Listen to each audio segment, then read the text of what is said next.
Assalamualaikum warahmatullahi wabarakatuh. Alhamdulillah rabbil alamin, wassalatu wassalamu ala rasulillahil karim wa ala alihi wa sahbihi ajma'in, wa ba'd. Fa ahbaballahi wa ahbaba rasulih sallallahu alaihi wasallam, usi nafsi wa iyyakum bi taqwallahi faqad fazal muttaqun, fala tamutunna illa wa antum muslimun. Faqala ta'ala ya ayyuhalladzina amanu taqullaha haqqa tuqatih wa la tamutunna illa wa antum muslimun. Saudara-saudariku dimanapun Anda berada, jumpa kembali dalam kajian Madrasah Al-Imam Al-Bukhari. Kita hari ini bersama para mu'takifin dan ada juga mu'takifat di bawah dalam prokes yang terbatas tentunya, menyesuaikan dengan kondisi pandemi. Semoga dalam kondisi demikian kita tetap semangat menunaikan ibadah dan diterima seluruh ibadah kita oleh Allah Subhanahu wa taala insyaallah. Ini sudah hari ke 22 ya. 22 Masya Allah, udah sebentar lagi ya. Sebentar lagi, biasanya kalau sebentar lagi itu sahabat bukan senang ya, tapi ada perasaan sedih gitu karena akan kehilangan momentum besar yang memang nggak didapatkan kecuali di Ramadan saja, sehingga mereka banyak bermohon kepada Allah kalau memungkinkan suasana setiap waktu itu seperti Ramadan, karena malam Al-Qadar cuma di Ramadan, pahala dilipat gandakan cuma di Ramadan. Lipat ganda pahalanya tuh bukan lipat ganda biasa, jadi bukan 10 ke 700 ya, tapi langsung dari Allah sendiri yang nilai. Jadi nggak terbatas, bisa 1000 kali lipat, bisa 1.000.000 kali lipat dan sebagainya. Dan ampunan tiap waktu. Jadi kalau di hari-hari biasa ada misalnya waktu pertengahan malam saja atau di penghujung malam. Ada yang sifatnya dengan tempat, ada sifatnya waktu, ada sifatnya tempat, ada sifatnya keadaan. Kalau misalnya waktu dalam keadaan kita antara azan dengan iqamah di antara dua khutbah di Jumat. Kemudian di penghujung malam. Kalau tempat misalnya Masjid Al-Haram, Masjid An-Nabawi, atau di masjid. Kalau keadaan misalnya sedang terzalimi, ya sedang resah, sedang berjuang, itu cepat dikabulkannya doa. Tapi Ramadan itu setiap detik. Setiap detik. Jadi 24 jam siang malam Allah berkenan mengabulkan doa, bahkan mengampuni kita, dan hadisnya sahih semua. Ya, termasuk di Al-Bukhari itu ada yang pernah kita bahas sebelumnya. Maka dari itu gunakan seefektif mungkin ya sisa Ramadan ini, kurang lebih 8 hari ke depan, apa-apa yang belum kita capai di hari-hari sebelumnya, tilawah kita, doa-doa kita, capaian-capaian terbaik akhirat kita, dan semoga Allah menerima apa yang telah kita ikhtiarkan sampai dengan detik ini insyaallah. Baik, hari ini kita akan coba ambil edisi spesial meneruskan yang kemarin. Kita evaluasi pelajaran kita untuk diskusi dulu, tanya jawab seputar Ramadan.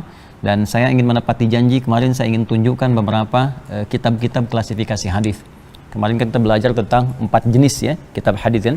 Jadi kalau kita mau nyari hadis untuk dalil ibadah kita, itu bisa langsung spesifik, karena sering ada pertanyaan, kalau saya pengen begini Ustadz, hadisnya beli kitab apa gitu kan. Nah ini jangan semua dipikirkan Al-Bukhari, semua ada di Al-Bukhari, tidak begitu caranya. Ya, sekali lagi ada 4 jenis, 4 klasifikasi ya dari kitab hadis. Yang pertama disebut dengan jami'. Ya, kemarin saya tunjukkan ini yang Imam Al-Bukhari, ini yang saya punya, ini baru isinya hadis utuh. 97 pembahasan tema ada di sini ya.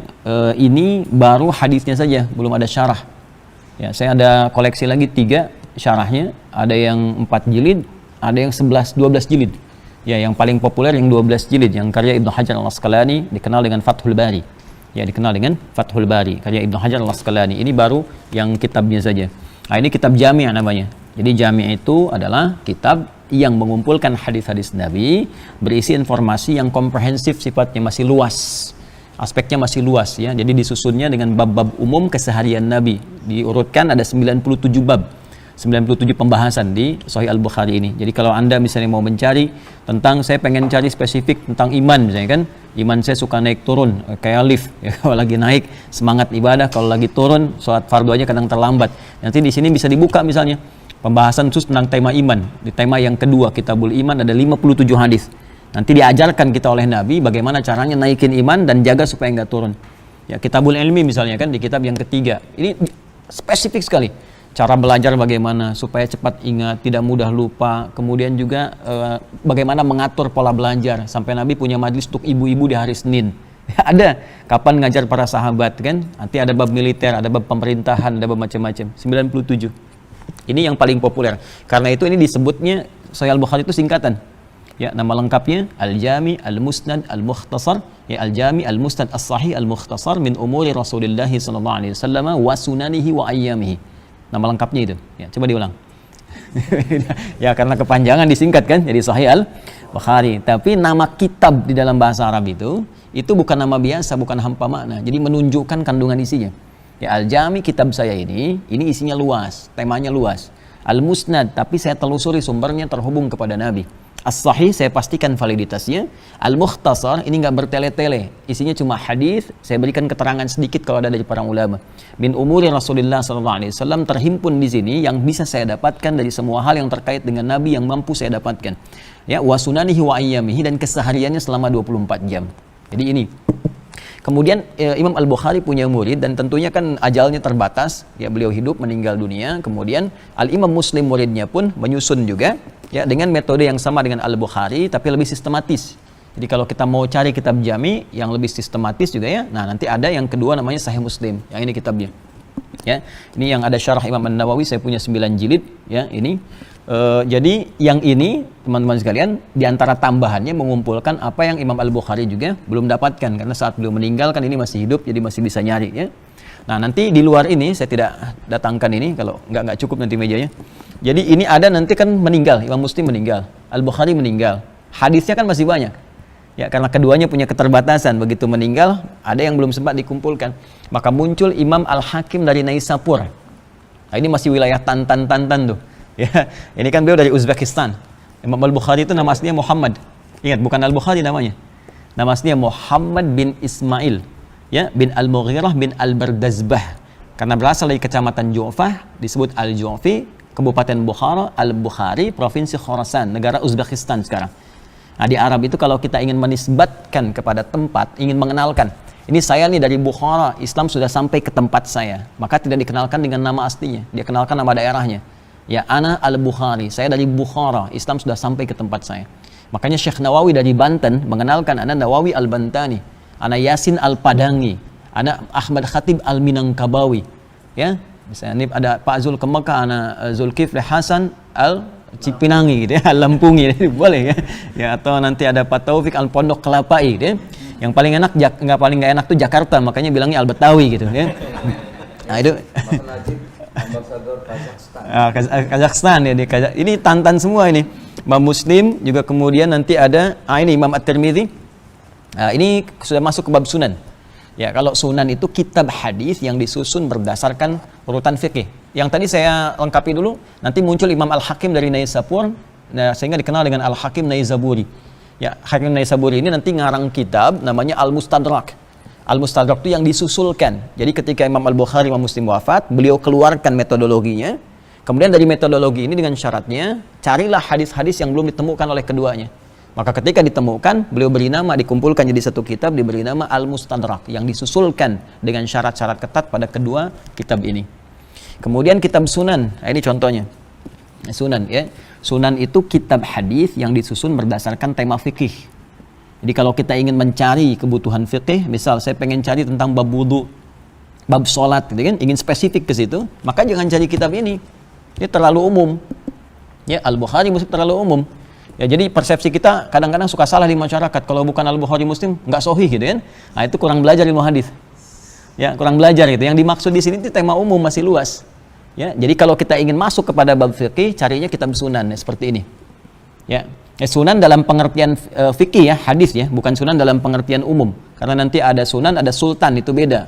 Di masa-masa sejarah, sunan itu ahli agama, ya sultan itu kemudian penguasa. Jadi sunan dan sultan nanti dibentuk jadi umara dan ulama. Ya, jadi makanya muncul misalnya Sunan Kalijaga, ini kan Sunan Bonang, itu ulamanya. Muncul ke sini Sunan Kalimalang, Kalijodo, macam-macam ya. Itu kalau ulama boleh-boleh saja sebetulnya untuk menunjukkan ulama. Tapi kalau di fikih, di hadis ini menunjukkan kitab hadis yang disusun berdasarkan urutan fikih. Nah, saya ambil contoh misalnya begini. Bab tentang kita mau turun nih ya dari yang tidal ke sujud, kan? Sami Allahu liman hamidah, Rabbana wa lakal hamd. Mau sujud misalnya. Mana yang duluan? Telapak tangan atau lutut duluan? Lutut. Ada yang pakai telapak tangan? Telapak tangan. Mau pakai telapak tangan, mau pakai lutut, nggak akan ditemukan di Al-Bukhari. Jadi sampai kiamat kurang 2 hari nggak akan ketemu. Kenapa? Karena tadi masih umum temanya. Ya, belum terjangkau, bukan berarti nggak tahu, boleh jadi kan konsentrasi ke situ detailnya, hanya umum saja. Adanya di Abu Daud. Dan yang pakai telapak tangan dengan pakai lutut itu cuma beda 2 nomor saja. Yang satu dari Wa'il bin Hujr, yang satu dari Abu Hurairah. Jadi boleh keduanya, silahkan mau pakai telapak tangan boleh, lutut boleh. Ternyata itu fleksibilitas. Karena memang nggak semua orang nanti bisa menggunakan cara yang sama. Biasa pakai lutut, cedera lututnya.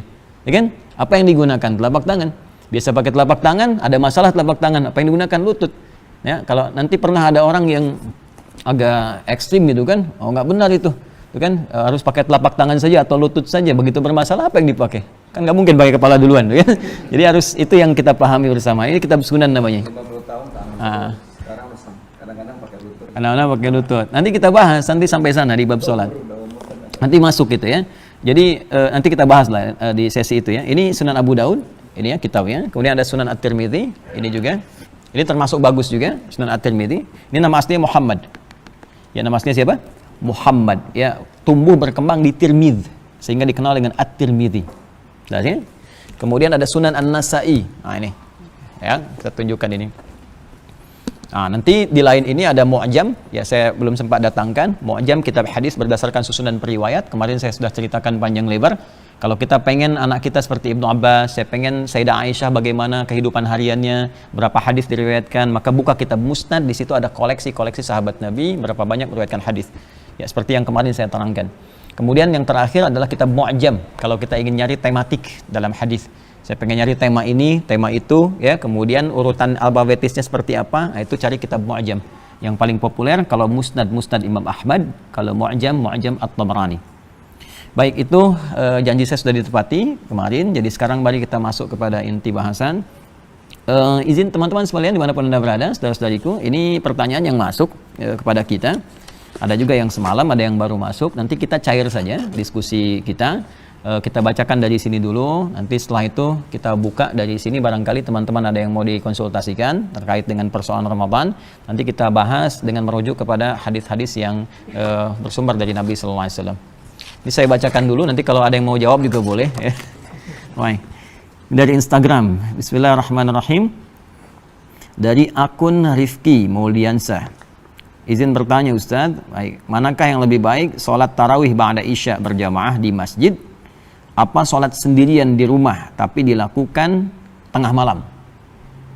Ya, mana yang paling bagus? Ya, sholat berjamaah di masjid tarawihnya ba'da isya, ataukah dilakukan di rumah tapi sendirian tengah malam?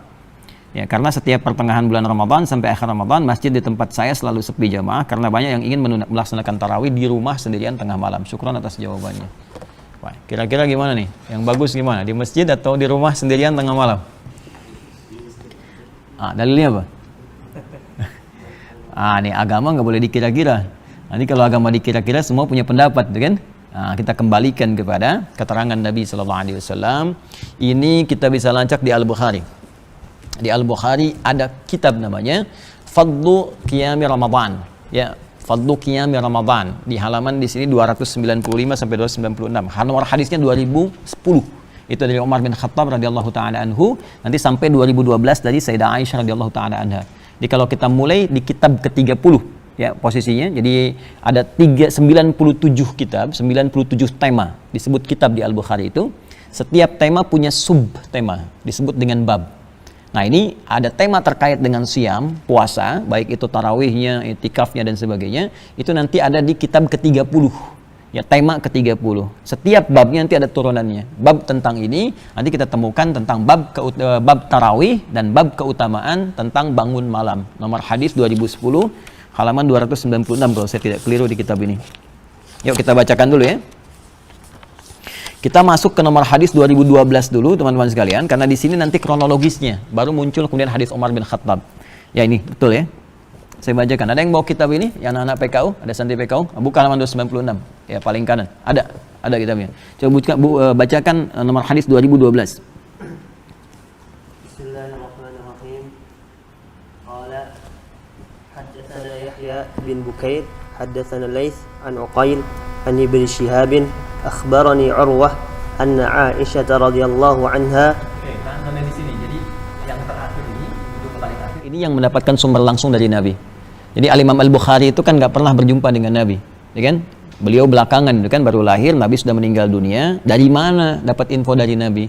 Untuk menentukan validitas itu apakah benar dari Nabi, maka perlu dilacak. Beliau terima dari siapa? Dari siapa sampai ke Nabi. Nah, urutan transmisi periwayat ini di ilmu hadis disebut dengan sanad namanya. Informasi yang disampaikan dari nabinya disebut matan. Hadis itu mesti memenuhi unsur sanad dan matan, seperti sayap pesawat terbang, ya, sayap burung. Jadi kalau satu cacat dia nggak bisa terbang. Maka kalau nanti bermasalah di sanadnya, hadisnya akan turun kualitas. Ya, yang paling bagus itu nanti punya 5 unsur. Disebut hadis sahih itu punya 5 nanti syaratnya. Mattasala isnaduhu binaqlil adl dhabiti 'anil adl dhabiti min ghairi syudzudin wala illatin qadihah. Harus bersambung semua urutan ini, nggak boleh putus tengah-tengah, nggak boleh hilang satu, nggak boleh cacat misalnya ada persoalan. Kalau nanti di tengah-tengah hilang nih, kok dari si fulan langsung lompat ke si fulan, beda misalnya 20 tahun nggak pernah ketemu, nanti disebut hadis mu'dhal, bisa turun status. Ada hadis marfu, jadi yang harusnya sahih bisa jadi dhaif nantinya. Ya. Kemudian beda ingatan sedikit saja. Kemarin bilang titik, sekarang koma. Itu beda hadis tuh. Statusnya turun. Jadi hadisnya nanti dari sahih jadi hasan. Nanti itu terminologinya Imam Tirmidzi. Itu saking ketatnya kualifikasi hadis. Jangan sampai nyampaikan dari Nabi salah informasi. Ya, kayak kemarin kan dari sholat tarawih dengan witir, witirnya hilang kan.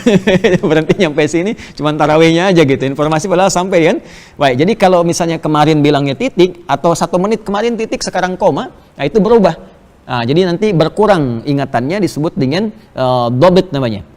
Dhabit itu kekuatan ingatan dan harus terukur semua sama gitu ya, nggak boleh beda-beda. Nah, itu kalau sedikit kurang jadi hadis hasan. Nah, jadi di sini tersambung keseluruhannya sampai ke Nabi Shallallahu Alaihi Wasallam. Dan kita ini yang paling penting, mesti belajar di rawi yang terakhir. Ya, rawi terakhir itu orang pertama yang langsung menerima dari Nabi, sumber primernya.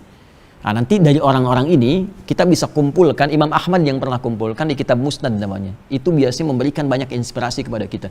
Bagaimana seorang pebisnis masih bisa belajar hadis dari Nabi seperti Ibnu Abbas punya 200 hadis. Ya, bagaimana seorang panglima ya seperti Khalid bin Walid itu ya. Kemudian siapa lagi, Abu Ubaidah bin Al-Jarrah, bahkan Umar bin Khattab punya hadis dari Nabi. Termasuk Sayyidah Aisyah. Ini Sayyidah Aisyah itu punya 2010 hadis dari Nabi. Abu Hurairah 3 tahun baru masuk Islam punya 7.000 hadis. Ya, bagaimana visinya? Beliau menyimpulkan, karena Abu Hurairah itu asal namanya Abdus Syams asalnya. Jadi penyembah Majusi, nggak puas di Majusi masuk Kristen, bingung di Kristen, ada info dari orang-orang ada Nabi di Madinah, datang ke Madinah, melihat akhlak Nabi, keterangan Nabi, meyakinkan masuk Islam. Begitu menemukan keyakinan dari beliau, ya, karena di Islam itu tidak dipaksa, nggak boleh paksa orang, baik dengan cara halus apalagi kasar. Jadi begitu menemukan keyakinan itu masuk Islam, ganti nama jadi Abdurrahman. Ya, Abdurrahman. Nah, lihat visinya. Beliau memberikan satu gambaran kepada kita, saya ini terlambat. Karena saat masuk Islam, Nabi sudah usia 60 tahun. Tahun 7 Hijrah, 3 tahun lagi meninggal. Ya, karena melihat Nabi sudah sepuh, beliau menyimpulkan saya terlambat keduluan oleh orang lain. Karena saya terlambat, maka saya harus tingkatkan 2 kali lipat, 3 kali lipat dibandingkan teman-teman yang lain untuk belajar kepada Nabi SAW. Jadi ditingkatkan semangatnya. Kalau yang lain nunggu di majlis Nabi, beliau nunggu di depan rumah Nabi. Kemana Nabi pergi diikutin itu. Sehingga 3 tahun ini efektif bisa mengumpulkan hadis lebih banyak dibandingkan dengan yang lain. Persis seperti anak 5 tahun fokus belajar Quran, anak 50 tahun atau orang 50 tahun banyak pekerjaan yang lain. Sehingga anak 5 tahun misalnya bisa hafal 30 juz. Ya, nah ini dimanfaatkan betul. Nah, ini gambaran kepada kita kalau tidak ada terlambat dalam belajar agama. Ya, kapanpun keadaan kita ada itu, tingkatkan lagi semangatnya, tingkatkan sebagai bekal kita untuk kembali pada Allah Subhanahu wa taala. Yang kedua, Abu Hurairah itu punya keunggulan cepat mempraktekkan. Jadi kalau kata Nabi A, seketika dipraktekkan. Kata Nabi, sayangi jangan hanya manusia, pada hewan, pada tumbuhan, itu dipraktekkan. Begitu pulang ketemu anak kucing kecil, liar. Anak kucing kecil liar dalam bahasa Arab disebut hurairah. Ya, kucing besarnya disebut hurrah. Begitu menemukan anak kucing kecil liar, nggak ketemu induknya, dia bawa, dia masukkan ke jubahnya, malam dia selimuti, lapar dia suapi, begitu kemudian jalan, ketemu Nabi, keluarlah anak kucing kecil dari jubahnya. Begitu keluar mengeong, kata Nabi, anta Abu Hurairah, kamu bapaknya anak kucing kecil, karena kamu perhatian terhadap anak kucing seperti seorang ayah kepada anaknya. Nah itu ya, itu dia kisahnya kenapa disebut dengan Abu Hurairah. Belum ada Ummu Hurairah tuh ya, kalau di rumah mau ada yang perempuan boleh. Nah ini Sayyidah Aisyah inspirasinya, ini seorang yang sangat gesit, ya rajin belajar, gesit, dan pengajar setelah itu. Jadi nggak ada hambatan di Islam, perempuan boleh ngajar. Istri Nabi ini sepeninggal Nabi ngajar. Ya, dan punya hijab gitu. Jadi nanti sahabat belajar, dan beliau meriwayatkan dari Nabi 2010 hadis. Di antara hadis yang diriwayatkan beliau itu kebanyakan aktivitas Nabi di dalam rumah. Makanya hikmahnya kenapa Allah memberikan ilham wahyu kepada Nabi Muhammad dalam mimpinya menikahi Sayyidah Aisyah, kan? Salah satunya untuk disiapkan menjadi kader yang menyampaikan risalah sepeninggal Nabi. Karena kecerdasannya, kuat ingatan, nalarnya tajam. Karena itu sepeninggal Nabi itu langsung jadi dosen dari para sahabat yang pengen nerima hadis macam-macam. Gak ada orang bisa meriwayatkan di rumah Nabi. Siapa yang bisa menurutkan cara makan Nabi, cara mandi Nabi dan sebagainya selain istrinya, keluarganya? Itu diantara hikmahnya. Nah, ini akan menurutkan kepada kita tentang bagaimana Nabi sholat malamnya dan kejadian apa yang menimpa pertanyaan tadi ini. Kita bisa jawab. Teruskan. عائشة رضي الله عنها أخبرته أن رسول الله صلى الله عليه وسلم خرج ليلة من جوف الليل فصلى في المسجد وصلى رجال بصلاته فأصبح الناس فتحدثوا فاجتمع أكثر منهم فصلوا معه فأصبح الناس فتحدثوا فكثر أهل المسجد من الليلة الثالثة فخرج رسول الله صلى الله عليه وسلم فصلوا بصلاته فلما كانت الليلة الرابعة عجز المسجد عن أهله حتى خرج لصلاة الصبح فلما قضى الفجر أقبل على الناس فتشهد ثم قال أما بعد فإنه لم يخف علي مكانكم ولكني خشيت أن تفرض عليكم فتعجزوا عنها فتوفي رسول الله صلى الله عليه وسلم والأمر على ذلك. Pertanyaan ini yang tadi ditanyakan, mana yang lebih baik, sholat di rumah tengah malam ataukah di masjid berjamaah? 15 abad yang lalu pertanyaan yang sama pernah disampaikan ya oleh seorang bernama Urwah radhiyallahu taala anhu ya kepada Sayyidah Aisyah. Aisyah kemudian jawab. Jadi tadi yang saya sampaikan sepeninggal Nabi sallallahu alaihi wasallam, Sayyidah Aisyah ngajar kan di bagian rumahnya, kemudian dikasih hijab, sahabat-sahabat terima hadis. Ya, persis seperti inilah terus disampaikan kemudian oleh Sayyidah Aisyah sebuah kisah. Apa kata beliau tadi yang disampaikan, saya persingkat ya. Jadi anna Rasulullah sallallahu alaihi wasallam kharaja lailatan min jawfil lail. Kebiasaan Nabi itu kalau beliau masuk malam-malam Ramadan itu beliau tunaikan ya salat tarawihnya di pertengahan malam. Ya tengah-tengah malam gitu. Itu supaya lebih mendekat ke arah subuhnya dan supaya maksimal untuk ibadah. Karena biasanya kalau tengah-tengah malam itu di Quran surah Al-Muzammil ya surah ke-73 di ayat yang ke-6. Itu ada redaksi begini dari Al-Quran, inna nasyi'atal laili hiya asyaddu wat'a wa aqwamu qila. Bangun malam itu lebih menggugah kepada jiwa dan memberikan sentuhan kepada hati lebih dalam. Karena suasananya lebih sedikit dari gangguan. Ya, kalau kita misalnya sholat kayak gini siang kan bunyi ini kedengaran, itu kedengaran, ya, semua serba terlihat dan sebagainya. Malam itu suasananya beda. Ada keheningan, ada kehusyuan, ya. Jadi dulu kebanyakan orang bangkit di malam harinya untuk menunaikan sholat dan ini nanti dibiasakan di malam Ramadan termasuk bangkit lagi malam hari. Nah, cuma dulu kebiasaan Nabi sholat Isya istirahat, malamnya kemudian dibangun, dimaksimalin. Nah, beliau kemudian setiap pertengahan malam itu ke masjid. Karena kan ini rumah Nabi kan begini, yang sekarang kalau Raudhah kan ini Raudhah, ya di Raudhah itu ada mimbar Nabi, kemudian di sini adalah kamar Nabi, di sini ruang yang ini kosong, ya ini yang karpet hijau dulu. Nah, kemudian yang karpet merah, ada merah ke sini, ada manik-manik di atasnya itu. Itu ukuran masjid Nabi di zaman Nabi SAW cuman segitu. Selebihnya Madinah. Jadi yang sekarang Masjid Nabawi itu Madinah di masa Nabi. Madinah itu cuman segitu. Jadi kalau kita ke Kuba sekarang gitu kan, sholat 2 rakaat ke kiblatain, itu belum Madinah. Sekarang lebih luas. Jadi Madinah itu dulu cuma sekitaran Masjid Nabawi saja. Segitu. Nah, terus Masjid Nabinya, ya itulah yang ada lampu-lampu itu yang sekarang nggak ikut dirombak, nggak direnov. Ya, sekarang karpetnya diijauin semua. Dulu yang luarnya itu merah, yang raudhahnya hijau. Sekarang hijau semua. Ya, nanti insya Allah yang belum berangkat bisa disegerakan oleh Allah ya. Nah, dia cukup dengan amin, nabung siapin ya. Nah, jadi di sini ini wilayah Masjid Nabi. Nanti di sini ada misalnya sini ada rumah Nabi SAW dengan Sayyidah Aisyah, nanti ini rumahnya Sayyidah Fatimah dengan Ali bin Abi Thalib, ini ada istri-istri Nabi di sebelah sini, nanti ada malaikat Jibril kalau datang, ada babu Jibril yang keluar dari Baqi, ya, nanti ada rumahnya Umar bin Khattab di sebelah sini, nanti kalau ke sana saya tunjukin satu-satu biasanya, saya tunjukin, nanti jadi kita tahu suasananya bagaimana tempo dulu itu. Nah dari sini, Nabi kalau ke masjid dia tinggal keluar, buka pintu rumah, keluar, masjid kayak gini lah, ya, turun, dibuka. Nah itu tiap malam Ramadan, malam pertama beliau keluar, sholat. Orang ngelihat, Nabi sholat, jadi banyak gitu kan. Nah, jadi jangankan Nabi lah, sekarang aja kalau ada ulama besar malam keluar, orang ikut keluar kan, lihat gitu. Nah ini Nabi keluar, orang ikut. Malam kedua lebih banyak, bahkan infonya itu nyebar langsung. Padahal belum ada yang seperti sekarang gitu kan, media sosial dan sebagainya itu ke kabilah lain datang, suku yang lain ikut datang ke masjid, sehingga malam ketiga itu masjid sudah nggak nampung. Di sini nggak disebutkan ajazal masjid an ahlihi, jadi masjidnya sudah nggak mampu nampung lagi, orang banyak keluar. Maka Nabi kemudian malam keempatnya nggak keluar, memutuskan dalam rumah saja. Ya, kemudian orang-orang udah nunggu, udah rame. Bahkan nanti di riwayat lain ada yang ngasih tanda ke Nabi dengan melemparkan kerikil-kerikil gitu ya. keluar enggak gitu. Nah, sampai subuhnya lalu Nabi keluar menjelang sholat subuh. Kemudian setelah itu dikisahkan di sini, begitu selesai kemudian beliau keluar, selesai sholat subuh itu, lalu beliau bangun, ngadap ke jamaah nyampaikan, amma ba'du, ya, bersyahadat, lalu beliau menyampaikan, aku tidak keluar malam tadi, ya, kalau dalam redaksi hadisnya sih kita katakan, amma ba'du fa innahu lam yakhaf alayya makanukum walakinni khasyitu an tuftaradu alaikum. Ya, saya ini tadi malam nggak keluar, bukan nggak pengen keluar, tapi saya ini mengerti bagaimana Allah memberikan penilaian kepada kita. Allah itu Maha Rahman, Maha Sayang, dan Maha Pencemburu. Jadi kalau ngelihat hambanya banyak senang ibadah, aku takut khawatir yang tadinya sunnah diwajibkan oleh Allah Subhanahu Wa Taala, sehingga menjadi beban untuk kita semua. Yang aku khawatirkan bukan aku nggak keluar, tapi beban kepada umatku nanti yang jadi wajib tarawihnya. Ya, karena itulah aku nggak keluar, kata Nabi. Maka dari sini banyak orang menyimpulkan berbeda, ya, terpecah-pecah, sehingga menganggap bahwa karena Nabi balik lagi ke rumah maka sholatnya di rumah lagi. Ya, maka sebagian ulama melihat kebiasaan Nabi setelah itu, disimpulkan ada sebagian melihat keutamaannya lebih utama di rumah. Malam-malam tekstual, ini penafsiran tekstual. Sama seperti mazhab kalau di fikih namanya zahiriyah. Jadi apa yang teksnya begitu itu yang diikuti. Karena Nabi setelah itu nggak ke masjid lagi, banyak di rumah, maka sebagian mazhab yang tekstual melihat, atau ada sebagian juga dari Maliki, kemudian juga nanti ada sebagian Syafi'i, ya, Syafi'iyah, dan ada sebagian juga di Hanafi, itu menyimpulkan yang terbaik sholat sendirian di malam hari dan dilakukan sendirian di rumah. Ya, ini kejadian terus berlangsung sampai di masa Abu Bakar As-Siddiq, sampai di masa Umar bin Khattab ada kisah baru.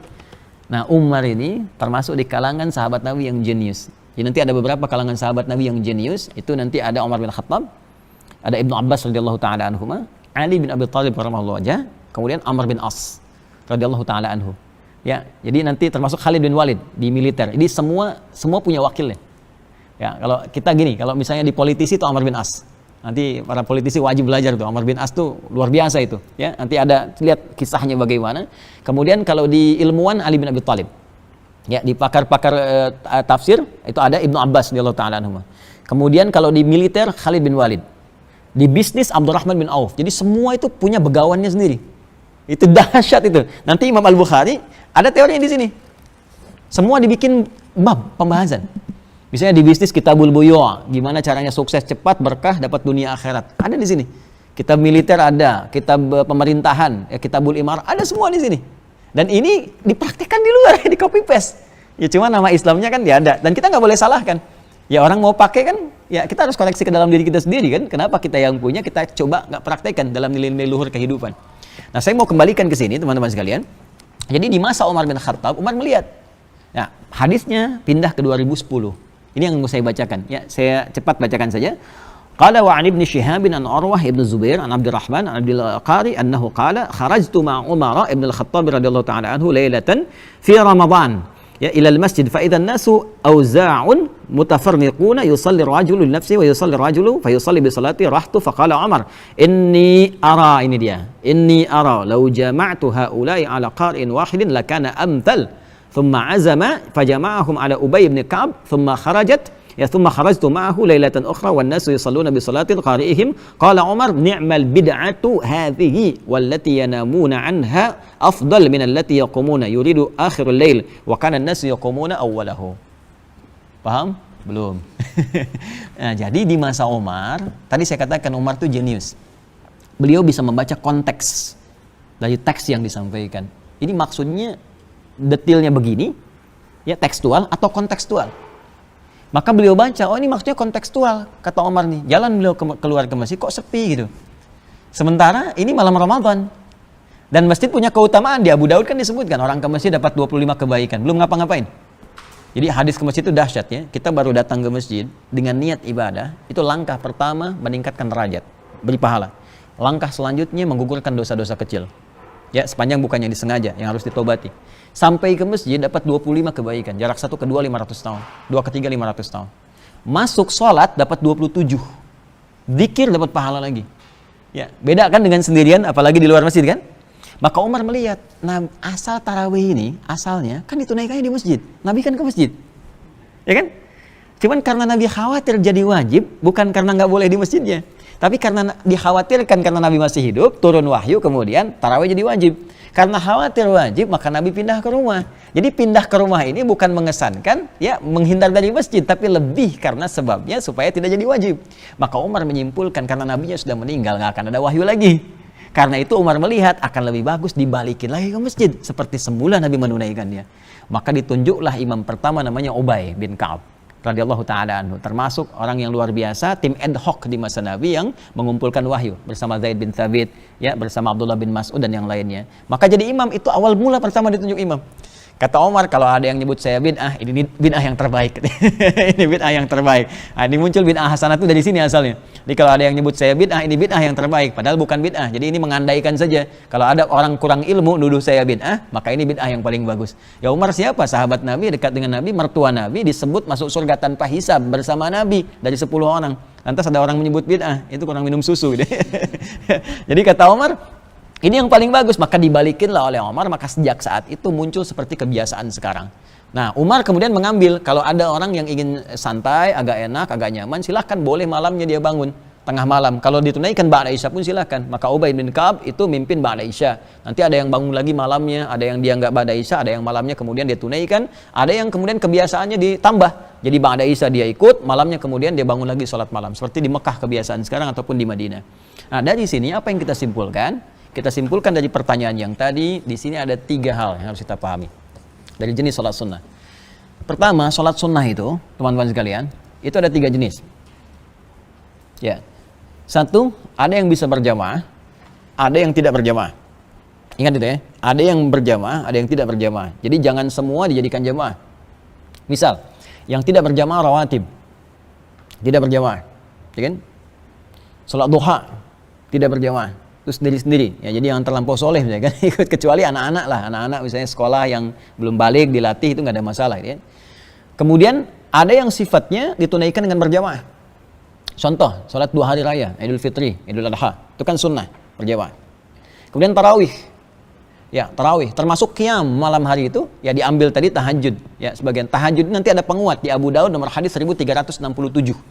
Ya saat Nabi sedang sholat sendirian, ya tiba-tiba datang Ibnu Abbas di rumah Sayyidah Maimunah, kemudian ngikut Nabi di belakang, ditarik oleh Nabi supaya sejajar. Itu sholatnya sholat malam tahajud, ya di nomor hadis 1365 sampai 1367. Ini saya tunjukkan supaya nggak dikira ngarang gitu kan. Nomor hadis 1367, ya dari 65 dulu, 306. Ini dia. Betul, ya. Ini 65 di sini, 67 di sini, 1367. Jadi di sini dikisahkan, ya teman-teman sekalian, nanti Nabi SAW menginap di rumahnya Sayyidah Maimunah, kemudian Ibnu Abbas ikut di situ. Ini hadis tentang doa bangun tidur, bagaimana dari Nabi bangun sampai Nabi tahajud. Ya, ini kalau saya bacakan di ingatan saya misalnya, karena Nabi SAW istaiqadha min naumihi fajalasa. Ada Nabi SAW kalau bangun dari tidurnya beliau duduk, famasaha biyadihi min athari naumi, kemudian beliau menghapus dengan bekas ngantuknya. Jadi kalau bangun tidur jangan langsung beraktivitas. Sunnah Nabinya hilangkan dulu ngantuknya. Jangan dulu baca doa. Ingat, baca doa dalam keadaan ngantuk, apa yang dipahami dari baca doanya? Tiba-tiba baru alhamdulillah tiduran lagi, bangun jam 7 gitu kan. Jadi hilangin dulu ngantuknya.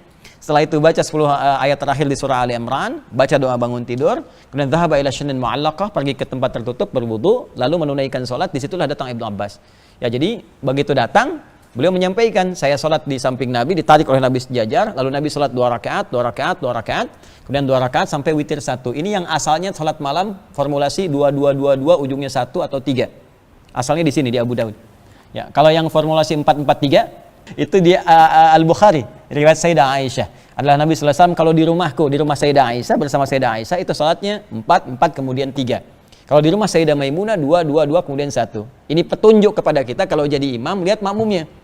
Ya, kalau makmumnya misalnya nyantai, enak, biasa, ya silahkan 2, ya kan? Tapi kalau makmumnya misalnya punya kekuatan atau ada dalam kondisi yang buru-buru atau bagaimana bisa 4-4-3, nggak ada masalah. Senyamannya di situ, ya. Baik, yang salah yang tidak belum tentu salat, karena belum tentu salah karena sunnah. Sunnah itu boleh dikerjakan kalau uzur yang nggak berdosa gitu kan. Hati-hati itu di fikih, jangan sampai keliru, ya. Jadi ini asalnya. Jadi yang pertama ada yang boleh berjamaah, ada yang tidak. Jadi ini dalil tarawih boleh jamaah, tahajud boleh jamaah. Walaupun tahajud nanti ada detil. Ada yang mengatakan kata ulama asal tahajud itu sendirian. Kalaupun berjamaah ada dua hikmahnya. Satu, mendidik keluarga terdekat ya untuk meningkatkan ketakwaan pada Allah seperti ngajar anak-anak tadi dan sebagainya. Di rumah suami jadi imam buat istri, buat anak-anak ya. Atau yang kedua, ingin menambah kehusyuan dengan hadirnya seorang ulama, syekh atau imam yang bagus untuk dibacakan, mengembalikan kekuatan kita dekat dengan Allah. Nah, ini di hari-hari Ramadan yang dibiasakan di Mekah juga bangun lagi malamnya, di Madinah begitu. Nah, jadi ini yang pertama, sifat jamaah dan tidak. Yang kedua, ada yang ditunaikan di rumah yang utama, ada yang ditunaikan misalnya di masjid yang utama, dan ada yang khusus di lapangan. Ya, baik. Jadi yang di rumah itu umumnya sholat-sholat yang ditunaikan dengan tidak berjamaah pada umumnya. Ya, biasanya kalau rawatib ya, yang nggak melekat dengan sholat fardunya, itu kan rawatib itu melekat. Nabi biasanya kan sholat di rumahnya dulu, begitu kemudian setelah sholat sunnah baru beliau berangkat ke masjid, kan? Baik, kemudian ba'da itu pun selesai sholat fardunya, beliau balik ke rumah, kemudian tunaikan sholat sunnahnya di rumah. Kalau catatan rumahnya dekat dengan masjid. Kalau rumahnya dekat dengan masjid. Ya kalau ini misalnya dari Bengkulu pengen subuhan di sini 2 rakaat sebelum subuh di Bengkulu, ya ke sini udah selesai gitu kan. Pesawatnya udah telat. Jadi nggak ada masalah kalau kita ada uzur tunaikan di masjid, nggak ada masalah. Cuma kalaupun kemudian kita bisa tunaikan di rumah, kalau rumah dekat dengan masjid lebih bagus. Apa di antara hikmahnya? Memperbanyak tempat sujud untuk bersaksi di hadapan Allah saat kiamat. Di surah Az-Zalzalah itu. Ya, yauma idzin tuhadditsu akhbaraha. Pada hari kiamat itu semua tempat yang kita pijak, benda yang kita gunakan akan bersaksi, bicara kepada Allah. Si fulan itu pernah pijak saya sujud, si fulan pernah duduk di tempat saya baca Quran, itu bicara. Makanya kata para ulama komentarnya jangan banyak berbuat maksiat, jangan berbuat maksiat di setiap tempat kita pijak karena semua akan bicara. Ya, walaupun kita rahasiakan itu akan bicara semua di hadapan Allah Subhanahu wa taala. Ya, sekarang kan sudah jadi bukti. Ya, di scan, bisa dicek, bisa dilihat sidik jari macam-macam, kelihatan udah bicara di dunia aja udah ditampakkan. Ya, di dunia udah tampak apalagi di akhirat, kan? Ah, jadi ini bagian yang pertama yang melekat. Nah, hikmah kalau di masjid pun kan pernah lihat tukar posisi ya atau pindah, itu bukan kewajiban, tapi memang sunnah yang diarahkan untuk memperbanyak tempat sujud. Makanya ada yang geser, gitu kan? Dan nggak harus tukar posisi. Ya, nggak harus tukar posisi, gitu kan? Di PAW pergantian antar waktu sholat. Jadi nggak harus begitu. Maju dikit nggak apa-apa. Yang penting tempat sujudnya berpindah. Jadi nggak harus paksa orang lagi zikir begini, Pak, tukeran Pak. Jangan ganggu orang gitu. Biarin aja orang zikir. Nah ini butuh ilmu juga. Kadang-kadang orang pahamnya harus tukeran. Orang lagi zikir, lagi baca Quran disuruh pindah kan? Nah itu jadi salah gitu. Ya, jadi biarkan orang zikir, biarkan baca Quran. Anda tinggal maju dikit atau mundur dikit. Ya, kalau memang mau tukeran, orangnya sama-sama mau, nggak ada masalah. Ini yang kedua. Yang ketiga, ada yang sifatnya di lapangan. Ya, lapangan. Ya seperti hari raya karena harinya luas, banyak gitu kan, maka lebih utama ditunaikan di tempat yang terbuka lebih luas. Lapangan yang dimaksudkan, ingat ini yang penting saya garis bawahi. Yang dimaksud bukan menunjuk sebuah lapang dalam arti tempat. Tempatnya lapangan itu bukan, tapi menunjuk tempat yang luas. Keluasan tempat. Jadi kalau masjidnya lebih luas dibandingkan lapangan yang ada, maka masjid lebih diutamakan. Ingat itu ya. Nah, hadis-hadis tentang lapangan ini asalnya begini. Jadi Nabi itu kan Masjid Nabawi kan belum seperti sekarang. Sedikit kan? Ya, karena sholatnya di tempat itu terbatas, terus banyak orang datang. Sholat itu kan boleh, perempuan haid boleh datang. Tidak sholat tapi menyaksikan dan ikut berhari raya bersama itu. Makanya nanti saya akan bahas di sebelum kita masuk sholat Id di 2 hari sebelumnya, sunnah-sunnah yang hilang sekarang. Ya, kenapa nggak kita sediakan posisi untuk perempuan yang tengah haid misalnya, ya dikasih tempat khusus, kasih makanannya, anak-anak dikasih bagiannya, berikan mainan, mungkin anak-anak yang senang mainan, anak-anak senang kue-kue, hadirkan di situ, jadi mereka merasakan raya. Orang-orang tuh dulu sampai tanya lagi, mah kapan lagi ada raya semacam ini? Jadi kita harus wujudkan suasana sampai anak-anak nanya, kapan lagi Idul Fitri? Kapan lagi begini? Ini kan kesan itu nggak terbangun, mau datang nggak ada space-nya, nggak ada tempatnya, jadi suasananya nggak terasa. Ya, di suasana takbir dan sebagainya, kenapa beda jalan untuk saling sapa, jadi suasananya gembira gitu. Ya, karena suasananya demikian, masjid nggak cukup, maka Nabi pindahkan, sholatlah di lapang, cari tempat lebih luas, disebut dengan musalla. Maka carilah keluar, tempat lebih luas, geser keluar.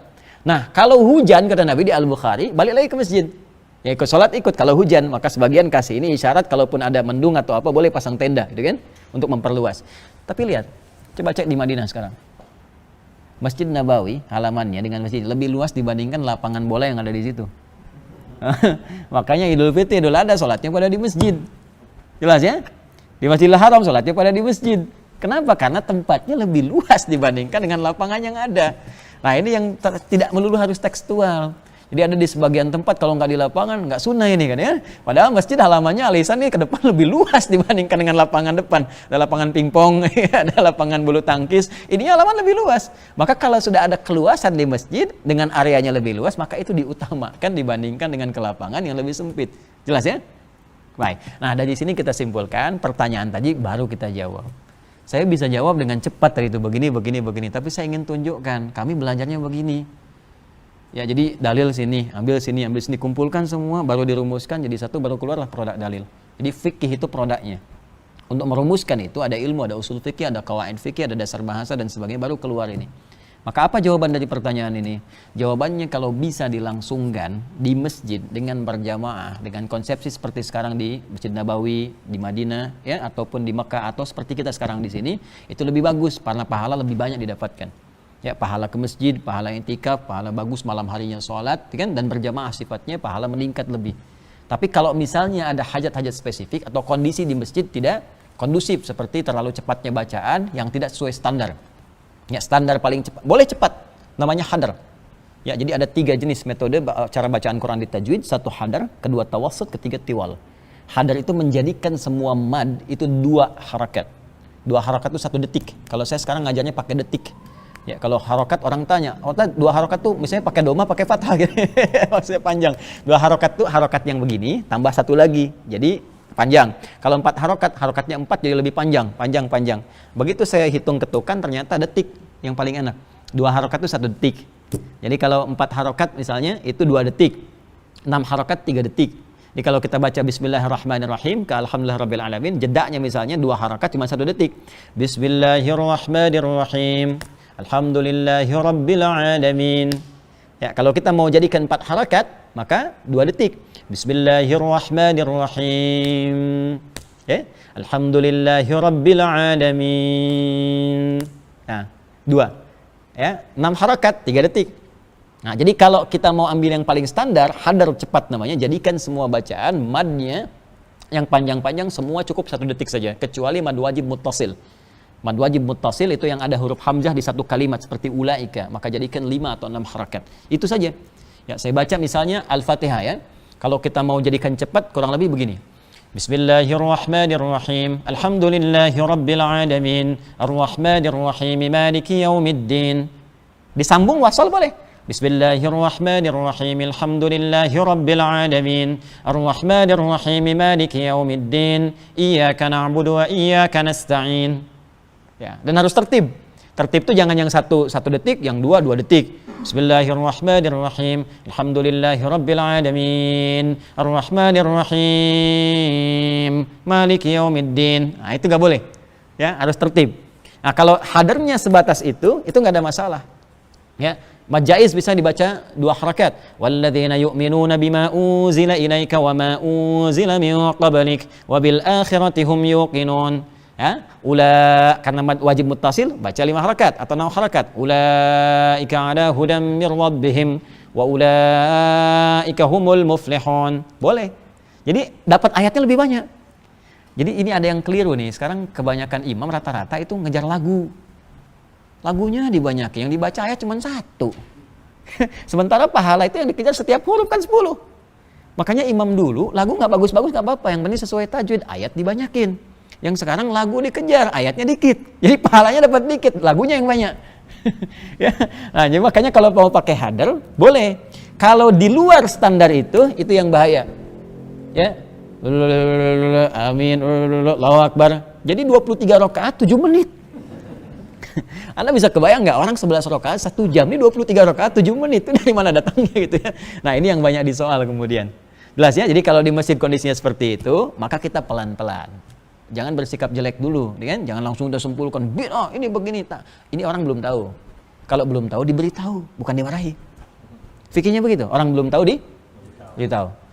Maaf, kalau ada tetangga muslim dia, saya tanya sedikit ya, ada tetangga muslim, nggak pernah mau ke masjid. Padahal dia mampu, jaraknya cuma 5 meter dari masjid, nggak pernah mau ke masjid. Apa hukumnya? Kalau nggak tahu katakan wallahu alim. Apa hukumnya? Ada yang bilang bakar rumahnya, kan begitu. Hukumnya ajak dia ke masjid. Oh, fikih dakwah didahulukan. Ya, sebelum masuk ke fikih muamalah, dakwah dulu. Karena mungkin dia belum tahu. Ya, Nabi itu ngasih bahasa majas kiasan. Orang nggak ke masjid, ya kan? Kemudian tetangga masjid nggak ke masjid, seperti suasana terbakar rumahnya. Karena lebih baik dibakar rumahnya. Maksudnya apa? Kepanasan. Panas itu maksudnya apa? Dia kan dengar orang sholat, dia kan dengar ini. Harusnya ada gejolak dalam jiwa dia. Tapi nggak ke masjid. Apa yang menjadikan dia ke masjid? Bantu dia supaya ke masjid, dakwahi. Kalau saya dulu pernah praktekkan waktu di Lebak Bulus, ada informasi demikian, saya bilang gampang itu caranya. Nanti antum hari Sabtu setelah sholat subuh, ya kunjungi beliau, sebelumnya beli buah dulu. Ya datang ke situ. Begitu dipraktekkan datang. Assalamualaikum Pak. Aduh Pak, mohon maaf. Saya kira sakit tadi nggak ada di masjid, dia saya bawain buah dia kan ngobrol. Wah itu duhurnya ke masjid. Ya asarnya ke masjid. Itu akhirnya 5 waktu ke masjid. Gara-gara buah tuh. Ya, datang kunjungin. Ya, saya kira antum sakit gak ada di masjid gitu kan, tengok kan. Oh iya, ada uzur. Gak pernah ke masjid tuh. Jadi besoknya ke masjid dia. Datang lagi ke masjid. Nah, itu kan satu cara gitu. Ada sesuatu yang elok kadang-kadang lebih didahulukan dibandingkan hukum yang lain. Jadi kembali menjawab yang tadi, didahulukan di masjid lebih utama. Ya, kalau Anda bisa menghidupkan, karena ini kan sepi nih, berarti kosong kan. Kalau teman kita ini bisa menghidupkan ke masjid dan banyak orang datang, dia dapat pahala lebih. Karena dia menginisiasi, dan kalau ada orang datang lebih banyak lagi, maka dia dapat pahala dari orang-orang yang mengerjakan tanpa dikurangi sedikit pun. Hadisnya sahih 2 kalimat, man sanna fil islami sunnatan hasanatan falahu ajruha mithla ajri fa'iliha min ghairi an yanqusa min syai'. Siapa yang memfasilitasi kebaikan dan dikerjakan kebaikan itu oleh orang lain, maka dia dapat bagian kebaikan itu tanpa dikurangi sedikit pun. Ya, kalau sekarang kalau saya suka bilang sesuai porsinya. Kalau ada pejabat misalnya bikin cuma tanda tangan aja. Ya, sholat berjamaah, waktunya sholat berjamaah, kan? Sholat dan diedarkan tuh, dipraktekkan, itu modal tanda tangan, dapat pahala dari orang sholat tanpa dikurangi sedikit pun. Ya, tapi dia tetap sholat, dia dapat pahala, dia nggak sholat ya, sama aja dosa gitu kan.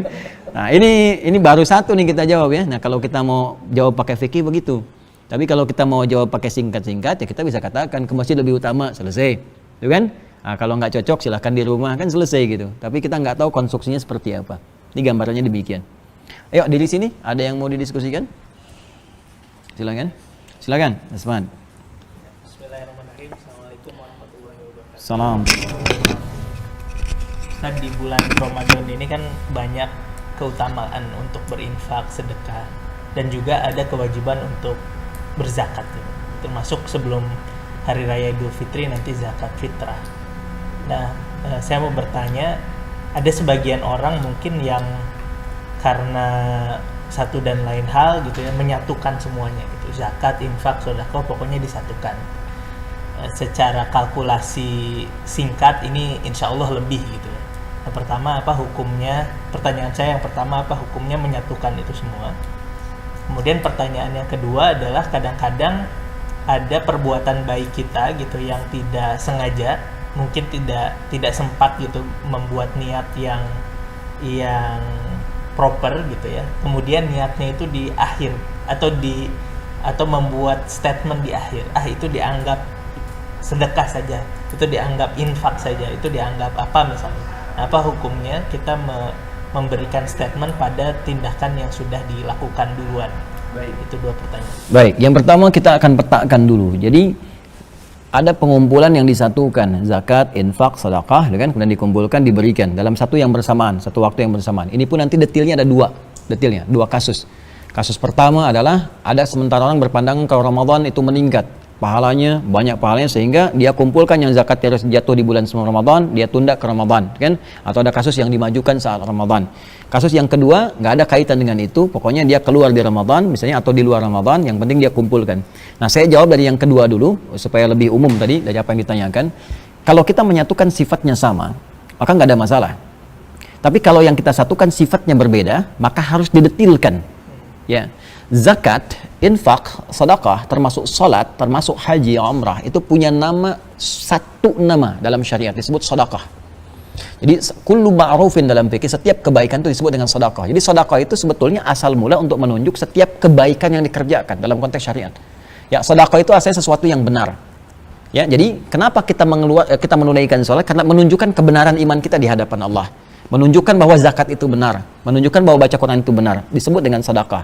Nah, kemudian dari ini dispesifikkanlah turunan-turunannya, detailnya. Seperti ada zakat. Zakat punya hukum wajib. Infak ada dua, ada yang wajib, ada yang sunnah. Infak kepada istri, ya keluarga itu wajib sifatnya. Infak kepada kerabat itu sunnah sifatnya. Kemudian turunan-turun di bawah itu ada hibah misalnya, pemberian harta juga. Nah kalau kita kumpulkan ini semuanya dalam satu kalkulasi maka mesti dijelaskan. Karena punya sifat yang berbeda. Khawatirnya nanti memahami, ini zis, mana yang zisnya, mana yang zakat. Karena zakat hanya boleh dikeluarkan kepada 8 golongan. Quran surah ke-9 ayat ke-60. Innamas sadaqatu, tuh zakat disebut sedekah. Ya innamas sadaqatu, sungguh zakat itu. Kenapa zakat di sini disebut dengan sedekah? Bentuknya jama, ingin menunjukkan banyak manfaat dari zakat yang membuktikan kebenaran iman kita. Jadi begitu dikeluarkan, ini pembuktian iman kita dan manfaatnya jadi banyak untuk orang lain. Innamas sadaqatu, zakat itu hanya boleh dikeluarkan kepada golongan berikut. Pakai innama disebut adatul hasri yang membatasi hukum. 1 lil fuqara, 2 wal masakin, 3 wal amilina 'alaiha, 4 wal muallafati qulubuhum, 5 wa fir riqab, 6 wal gharimin, 7 wa fi sabilillah, 8 wa ibnis sabil. Pertama fuqara, orang fakir, orang yang enggak punya pekerjaan dan memang kehidupannya sangat sulit, enggak ada andalan di sini gitu kan.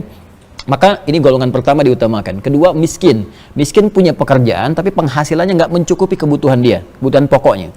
Kemudian amilina 'alaiha. Ingat, bukan amilin tapi amilin 'alaiha. Ada alanya. Ala itu menunjukkan tarkiz, khusus, spesifik, spesialis. Jadi ada orang memang pekerjaannya ngelola zakat. Kayak sekarang orang bazis, kan? Basnas dan sebagainya. Dia meninggalkan pekerjaan yang lain untuk fokus ngurus itu. Sehingga tidak ada pendapatan dari yang lain. Maka itu boleh diberikan zakat dan digaji sesuai UMR. Itu bisa. Diambil keluar dari situ. Ya, dikeluarkan. Kemudian wal muallafati qulubuhum. Maaf saya tegaskan lagi ya. Ala itu tadi, wal amilin 'alaiha, ke situ. Jadi bukan orang nyambi. Ya, oh ini ada wakil ketua MPR nyambi ngurus zakat, ya kan, nerima bagian zakat, itu nggak boleh. Itu nggak boleh. Jadi boleh ikut bantu nggak ada masalah, tapi nggak boleh terima dari bagian zakat. Kemudian wal muallafati qulubuhum, orang yang hatinya dilembutkan untuk menerima Islam. Ada dua golongan. Pertama non muslim. Oh hati-hati, non muslim punya ketertarikan kepada Islam. Ini yang mu'alaf ya, karena nanti yang miskin juga nanti ada konteks umumnya. Untuk yang non-muslim, kalau kita tinggal di daerah non-muslim yang banyak, Islamnya sedikit, bisa diberikan ke sana. Ini ada orang yang tertarik kepada Islam, sering dengar kajian, ya, terus kita boleh bantu tuh. Tidak harus dengan harta, kalau dia punya harta, misal dengan buku-buku, ya dengan CD-CD Islam, misalnya dikirimkan ke situ, dari hasil zakat boleh. Atau yang kedua, masuk Islam, terus dia terusir misalnya dari lingkungannya, nggak punya dapat apa-apa, ini yang paling banyak, ya kan?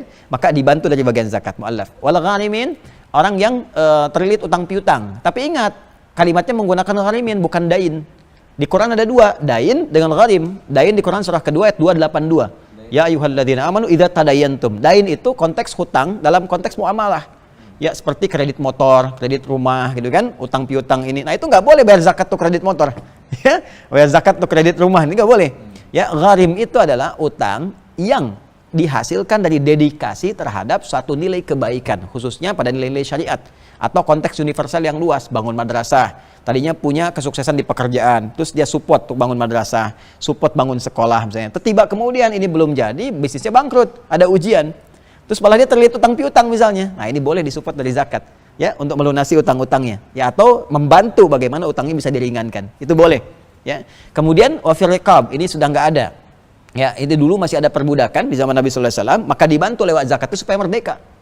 Ingat ya, justru Islam datang itu untuk memerdekakan perbudakan, bukan untuk melegalkan. Makanya di Islam ada syariat nikahi budak supaya ketika dinikahi itu nanti anaknya naik status jadi orang bebas, ya, orang merdeka. Dulu kan di Eropa banyak perbudakan dan sebagainya. Islam datang meluruskan itu, jangan ada perbudakan. Tapi kalau dihentikan seketika, orang nanti benci terhadap Islam karena udah kebiasaan, udah candu pada saat itu. Maka datang lewat sesuatu, lewat zakat, bebaskan. Makanya Abu Bakar membayar kemudian Bilal supaya dibebaskan, kan? Dikeluarkan dari infaknya, ada yang dari zakatnya. Dinikahi, kemudian lahir, kemudian anaknya merdeka. Itu caranya. Ya, nah sekarang sudah tidak ada wafir riqab dan jangan ditafsirkan sekarang pembantu jadi budak atau asisten rumah tangga jadi budak, itu nggak boleh. Ya, makanya saya cenderung mengatakan kalau ada asisten rumah tangga di dalam rumah, makanannya dari kita, ya, makan dari kita, ikut bersama kita, itu nggak boleh dizakati. Nggak boleh, ingat, asisten rumah tangga boleh dapat zakat. Kalau makannya dari kita, awas, hati-hati. Yang makannya pokok dari kita, termasuk orang tua misalnya kan, orang tua atau yang dikasih oleh kita makannya, hadir bersama kita makan dan sebagainya, itu yang diberikan bukan zakat. Kita yang bayarin zakatnya. Boleh kalau bayarin zakat dia untuk orang lain boleh, ya. Tapi zakat mal dia nggak boleh terima. Ya, karena dari kita, hasil dia makan dan sebagainya pokoknya dari kita. Nah, kalau di luar itu misalnya ingin kita support boleh. Ya, tapi di luar itu ada persepsi bahwa kalau sudah asisten rumah tangga karena dia beli ke agen nih masalahnya. Saya sejak di Timur Tengah, ya, saya sudah keras mengatakan, ya, petakan dulu daerahnya, mitigasi dulu. Jangan semua wilayah dibenarkan gitu kan. Ini bagus nih, sebagian ada moratorium, saya dukung itu di sebagian tempat. Karena ada sebagian wilayah itu kalau sudah menganggap dia BRK agen, itu adalah budaknya dia. Dipakai semua dia.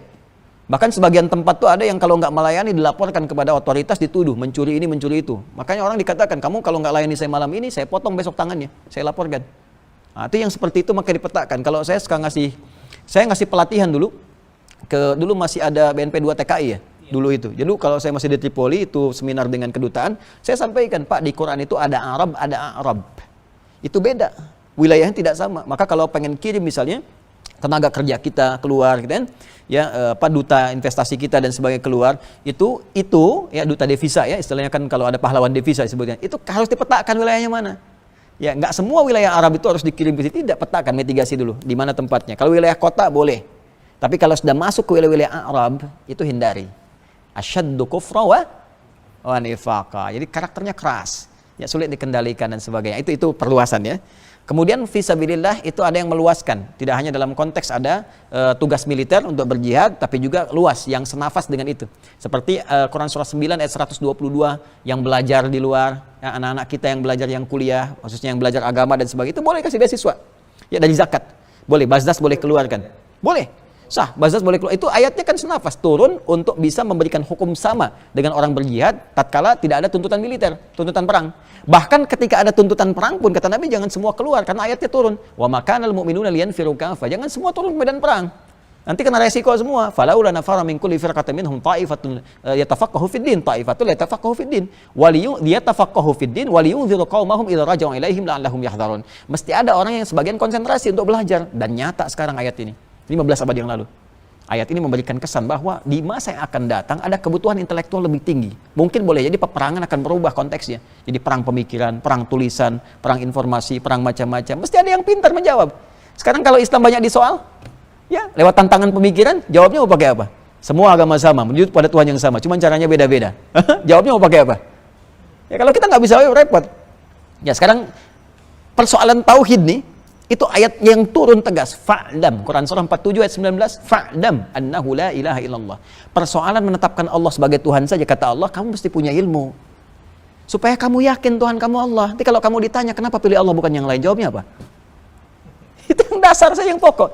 Jangan dikasih mie instan pindah, dikasih sarung pindah gitu kan. Ya, agama nggak senilai sarung, nggak senilai mie, jadi harus kita kembangkan pemikiran itu lebih luas. Maka adalah fisabilillah. Ibnu Sabil yang di jalan kehabisan bekal itu nggak usah dilihat dari mana dia, mau kaya, mau dia cukup, ya tetap disupport. Aduh saya tolong, saya kehabisan bekal, tapi kan kamu anaknya menteri. Ini nggak ada urusan, dia udah nggak punya akses kemana-mana, kita bantu. Jelas ya? Nah itu boleh dari zakat. Nah kemudian infak itu dibagi dua. Infak wajib ya dari suami dalam hal ini kepada istri dan keluarga. Dalilnya nanti di Quran surah keempat An-Nisa di ayat yang ke-34. Ayat 34. Paling kiri sebelah atas di mushaf standar. Ar-rijalu qawwamuna 'alan nisa bima faddalallahu ba'dahum 'ala ba'dhin wa bima anfaqu min amwalihim. Ya, laki-laki itu, para suami itu ditetapkan oleh Allah menjadi pemimpin di rumah tangganya dengan dua sifat. Qawwam itu punya dua sifat. Ya, satu membina, memimpin dan mengayomi, menjaga. Makanya di surat Yusuf diilustrasikan seperti matahari. Ya, matahari. Apa fungsi matahari itu? Mengeringkan yang basah, menyengat itu kan dengan sengatannya, menjaga supaya keadaan tetap terang, tetap nyaman. Maka suami, ya kepala rumah tangga mesti memberikan penerangan di rumah, pencerahan-pencerahan kebaikan. Sengat kalau ada yang mengganggu ya kepada keluarga. Tapi kalau ada air mata di anak-anak, di istri, cepat keringkan. Ya seperti air mata, seperti matahari mengeringkan yang basah-basah yang kita jemur dari pakaian dan sebagainya. Maka keringkan, itu indah sekali ilustrasinya. Ya dengan kalimat-kalimat indah, dengan kata-kata yang baik, thayyibah. Perempuan diilustrasikan sebagai rembulan. Ya rembulan, matahari kan gak enak dilihat kan, bisa parah kalau dilihat ya. Maka laki-laki kalau gak enak dilihat, tampilan biasa-biasa, gak perlu dengan keindahan, itu wajar. Keluar misalnya sebagian lecak itu, biasa itu ya, biasa itu ya. Tapi kalau perempuan tidak, makanya bahasanya seperti rembulan. Rembulan itu enak dilihat, lembut, baik dan seterusnya. Maka sebaliknya, makanya di ayat nanti ada dua untuk laki-laki, dua untuk perempuan. Di satu ayat yang sama, fasalihatu qanitatun hafidzatul lil ghaibi bima hafizallah. Makanya jangan kebalik. Ya, nggak boleh ada perempuan ke laki-lakian, rembulan ke matahari-mataharian, atau matahari ke rembulan-rembulan. Kan? Karena pernah ada kasus kan di satu tempat, ini kisah yang sampai ke saya, mungkin canda tapi itu dalam maknanya. Ya, satu RT bayangkan ada info ke Pak RT semua takut istri. Maka RT-nya pengen ngecek, yang takut istri pindah semua ke kanan. Kanan semua. Cuma satu orang yang di kiri. Tapi artinya bangga juga, dia tanya, kamu bagus ya nggak takut istri? Bukan Pak, istri saya nyuruh saya ke kiri. Jadi sama juga. Nah, jadi nggak ada dengan kekuatan bulan aku menghukum gitu ya. Jadi semua harus porsinya sama. Nah, jadi itu qawwam namanya. Yang kedua, wabima anfaqu min amwalihim. Ya, laki-laki diberikan perangkat oleh Allah untuk mencari nafkah. Nafkah itu singkatan dari infak. Ya, singkatan dari apa? Infak. Jadi satu akar kata. Nah, ternyata kita diberi perangkat. Ini bedanya gini. Perempuan tuh nggak dilarang untuk bekerja sepanjang tidak ya mengurangi kewajibannya atau menyalahi kewajibannya di rumah. Ya, tapi nanti jadi capek. Itu redaksinya yang sampai. Ya, litashqa. Jadi sulit, repot. Ya, jadi kalau misalnya ada anak yang harus dirawat, diberikan ASI dan sebagainya, maka di rumah itu lebih utama. Dan berdosa kalau dia keluar kemudian ya mengabaikan kewajibannya dalam rumah. Kalau dia pun kemudian dapat, ini bedanya. Kalau dia dapat sesuatu misalnya dari hasil pekerjaan dia, hobi atau apa dan sebagainya, itu boleh sepanjang tidak mengabaikan kegiatan di rumah. Itu rezekinya Allah berikan hanya untuk dia saja. Ya. Tapi kalau laki-laki kemudian dia keluar, diberikan perangkat oleh Allah, dapat berapapun, maka dijadikan oleh Allah cukup untuk anggota keluarganya. Dia dapat 1 juta, dia bawa ke rumah cukup untuk anak, untuk istri dan sebagainya. Nanti akan disesuaikan dengan kebutuhan rezekinya. Jadi sudah rezeki itu sudah diatur oleh Allah, tidak akan tertukar. Dan semua akan cukup sesuai kebutuhan kita. Ya, tinggal kita mau nyari, dapat. Rumusnya itu. Ya, semuanya akan cukup. Yang miskin itu yang tidak pernah merasa cukup. Ya, itu poin, itu miskin hakiki ya, bukan miskin ikhtiar. Miskin ikhtiar nanti diturunkan lagi. Nah, jadi laki-laki itu punya kewajiban untuk infak. Jadi bekerja kemudian nafkah. Itu nafkah yang wajib, ingat itu ya. Nah, ada nafkah yang sunnah. Infak yang sunnah. Yang sunnah ini pun dibagi dua, yang pokok dengan yang umum. Yang pokok itu kalau ada 5 kondisi ini maka didahulukan. Di Quran surah kedua ayat 215. Yas'alunaka madza yunfiqun. Mereka bertanya kepada Muhammad SAW, ya, apa yang harus diinfakkan? Maka turun ayat qul ma anfaqtum min khair. Katakan kalau mau infak harus yang paling bagus. Yang terbaik gitu kan. Baik, jangan zakat mall itu bagus, zakat malnya yang paling lecek gitu kan. Kan salah. Kemudian lil walidain, pertama untuk orang tua. Jadi orang tua bukan dizakati, berinfak. Infak sunnah itu. Jadi kalau kita punya kelebihan ya, terus kita pengen ngasih pertama kali orang tua. Jangan jauh-jauh sampai keluar negeri kemana-kemana. Orang tua sendiri berharap kan orang tua tuh nggak pernah cerita gitu. Karena cerita. Ya, tapi kalaupun orang tua mampu, misalnya punya kemampuan, bos atau apa dan sebagainya, atau direktur dan semacamnya, itu tetap infak itu mesti ada. Ada kesenangan walaupun nggak diharap-harap. Ya, bawa makanan kesukaan, itu infak. Bawa hadiah misalnya, bawa baju dan sebagainya. Nggak apa-apa, itu infak. Dan itu bakti terbaik. Itu nilainya tinggi insya Allah. Sampai Ibnu Abbas tuh di kitab Al-Adabul Mufrad, Al-Imam Al-Bukhari punya kitab lain namanya Al-Adabul Mufrad. Itu pernah ada seorang bertanya kepada beliau minta fatwa. Saya punya dosa cukup besar. Konon ada yang menyebutkan dosanya zina atau terlibat dalam sesuatu yang dosa besar lah gitu kan. Saya mau tobat, gimana caranya? Pertanyaan Ibnu Abbas satu, kamu masih punya ibu nggak? Loh, masih ada. Kamu pulang, puncakkan baktimu pada ibumu. Heran dia kan? Loh, kenapa kok harus ke ibu katanya? Karena kata Ibnu Abbas, saya nggak melihat jalan terbaik untuk memohon ampunan kepada Allah kecuali lewat bakti pada ibu. Karena beliau kan pakar Al-Quran. Di Quran itu kan pengabdian kepada ibu, ya, kemudian ayah selanjutnya, itu ditempatkan setelah kita beribadah kepada Allah, posisinya. Ya, Quran surah ke-17 ayat 23, wa qadha rabbuka alla ta'budu illa iyyahu wa bil walidaini ihsana. Allah Rabbu telah menetapkan baktikan dirimu kepada Allah ibadah, kemudian puncakkan baktimu pada orang tua. Nah, dari orang tua ini dirinci di surah ke-31 ayat 14, dahulukan hamalathu ummu, ibu dulu. Nanti ada porsi ayah, ada porsi ibu. Ya, kenapa ibu disebutkan nanti 3 kali di hadis Nabi, ummak, kemudian abak? Karena nanti ibu punya 3 hal yang nggak dilakukan oleh ayah. 1, mengandung, nggak ada ayah mengandung. 2, menyusui, nggak ada ayah menyusui. Dan 3, melahirkan. Ya, mengandung, melahirkan, menyusui. Ya, jadi kalau udah laki-laki aja lah gitu ya. Perempuan aja, jangan dicari Satpol PP ditanya siapa kamu, Nia. Siapa Nia? Yang jelas Kurniadi. Kurniadi Nia. Joni Cepi gitu kan, enggak usah jauh-jauh. Nah, ini orang tua lil walid wal aqrabin, kerabat dekat. Kerabat dekat ini bisa 2 tafsirnya. Bisa kerabat kita secara biologis, ya, misalnya ada adik, ada kakak, ada bibi, ada dan sebagainya, dia kekurangan, kasih infak. Ya. Nah, kalau ini kerabat ini kalau dia masuk fakir, miskin, sepanjang bukan dari makanannya dari kita, nggak dikirim sembako, nggak dikirim apa, itu boleh dikasih zakat. Ya, nanti dari situ misalnya ada infak, boleh disupport lagi. Nah, ada yang kedua adalah aqrab ini wal aqrabin, kerabat dekat dalam arti tetangga kita. Tetangga sekitaran, ya, tetangga tempat kita tinggal. Jadi boleh jadi kita misalnya orangnya Palembang atau orangnya di luar Jawa, tinggal di Jawa, di Bekasi, di sini kan yang paling duluan tahu kita sekitaran kita. Jangan sampai kita tidak berbagi, ini spiritnya, ini hikmahnya, ya. Jangan sampai tidak berbagi sehingga mereka menganggap udahlah biarin aja, kemalingan juga biarin gitu kan. Nah, ini yang berbahaya, ini spiritnya, ini hikmah diantaranya. Wal aqrabin wal yatama, yatim, anak yatim. Anak yatim ini kenapa infak? Ada hikmahnya. Kalau yatimnya fakir, yatimnya miskin, boleh disupport dengan zakat. Tapi yatimnya kaya, beda kasus. Ya, Steve Jobs meninggal, punya anak yatim. Masa mau disupport lewat zakat? Dibalik kan? Beda itu. Tapi kalau infak, itu boleh. Infak, oh ternyata anak ditinggal ayahnya, belum sempat dibelikan misalnya mainan, dia senang mobil Tayo, gitu kan? Maka boleh. Kayak main kita kemudian ke toko beli Tayo, ya. Mana yang Tayonya, atau Embers Poli, Robocar apa, dibalikan oleh kita, sampai dia merasa bahagia. Sehingga dia seakan-akan mendapatkan satu support yang baru. Itu hukum, ya. Wal yatama wal masakin, orang miskin. Ya. Miskin kenapa? Bisa dapat dua nih, zakat ada, infak ada. Ya, karena miskin itu punya ikhtiar. Dia berikhtiar mau kerja, cuma pekerjaan dia menghasilkan sesuatu yang belum mencukupi. Maka ketika dia nggak cukup, disupport lagi. Dan infak ini nanti kaidahnya termasuk zakat, mengangkat orang miskin supaya keluar dari kemiskinan. Bukan mempertahankan kemiskinan. Saya mohon maaf ya, konsep ini yang pakai Singapura. Singapura pakai itu. Saya kalau diskusi sama beberapa mufti teman-teman yang di sana itu, mereka sudah mengeluarkan, dihitung nih, sampai punya database. Terus si orang itu dikasih begini, nih dikasih modal kemampuan, nanti dibimbing. Bisa dikumpulkan potensi zakatnya, taruhlah kamu punya bakat apa. Bakatnya A misalnya, nih modal kamu kami hitung 50 juta sampai kamu mampu begini. Lalu didampingi, sampai dia mampu. Dari punya kemampuan itu, dari tadinya dia menerima zakat, dia jadi muzaki. Itu harus kita kembangkan, jadi nggak harus semua dipertahankan dalam kemiskinan, bukan. Anda dikasih zakat, belum keluar, kasih infak. Belum bisa lagi, kasih sedekah. Kalau belum bisa mampu keluar dari situ juga, ya jangan pilih jadi orang miskin. Ya, jelas ya. Kemudian wal masakin wal yatama wal masakin wabnis sabil. Ibnu Sabil disupport juga dengan infak. Kalau nggak ada zakat boleh diberikan dengan infak. Kesulitan di jalan dan sebagainya. Bukan yang modus ya, yang benar-benar ditelusuri gitu.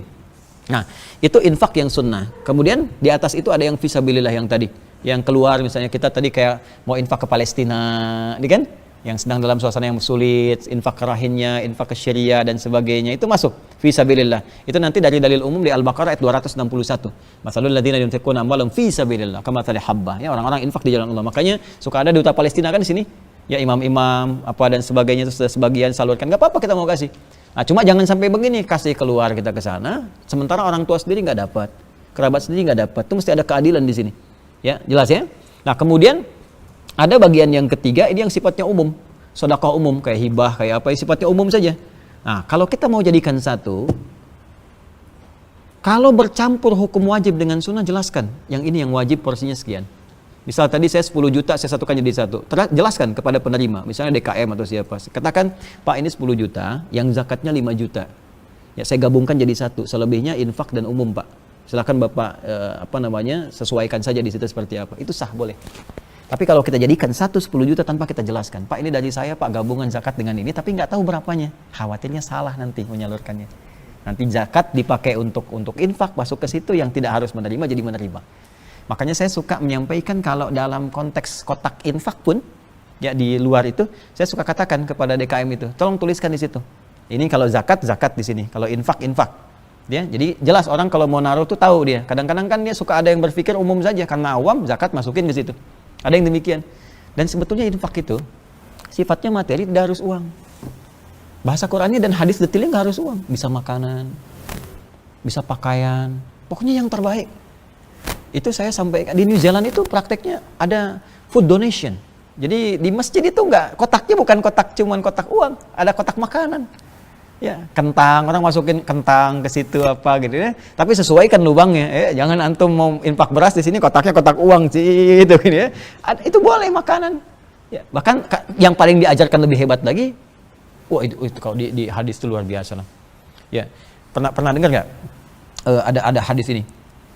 Kalau orang punya masya Allah tumbuhan, terus tumbuh buahnya sampai ke tetangga, ya kan? Maka itu hak bersama. Termasuk yang buahnya ke jalan, itu ada pohon mangga depan tuh hak bersama tuh, depan keluar. Nah, itu hak bersama.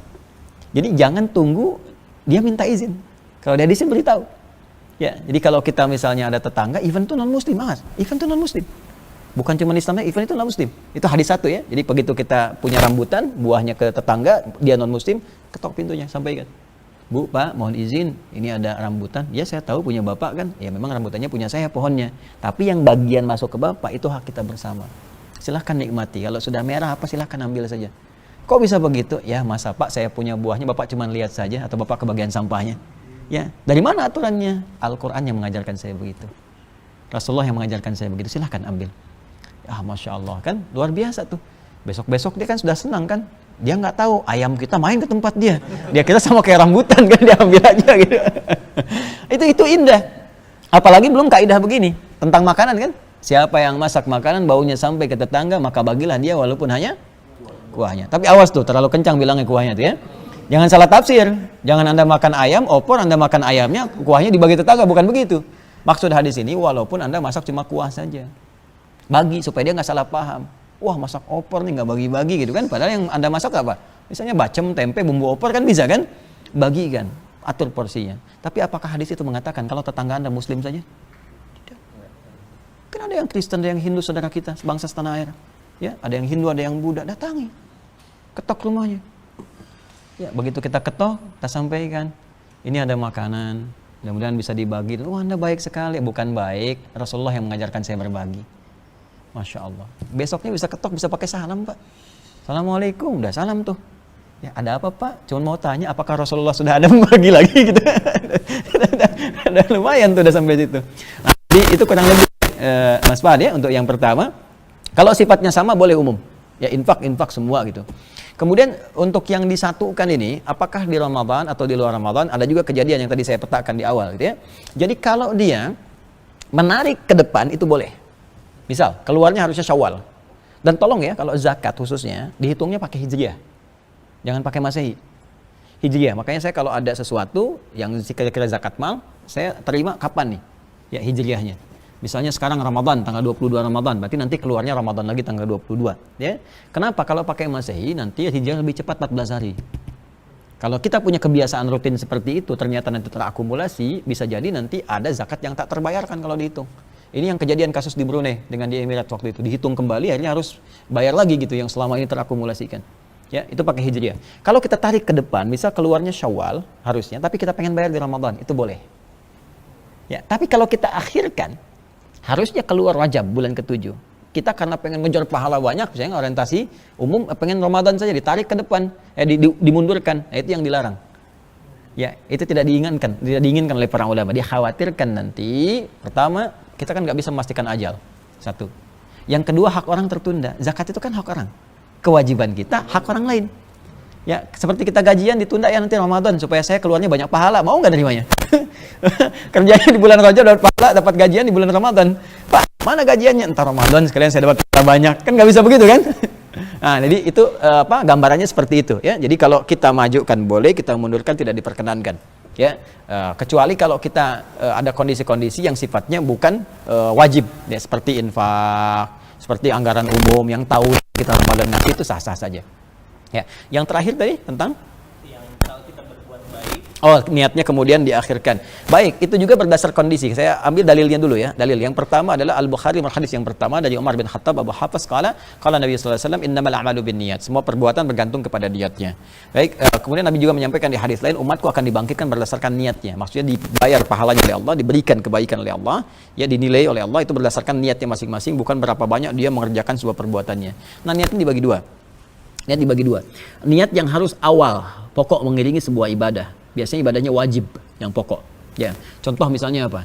Contoh ya seperti Ramadan, puasa seperti sekarang. Ya, puasa Ramadan.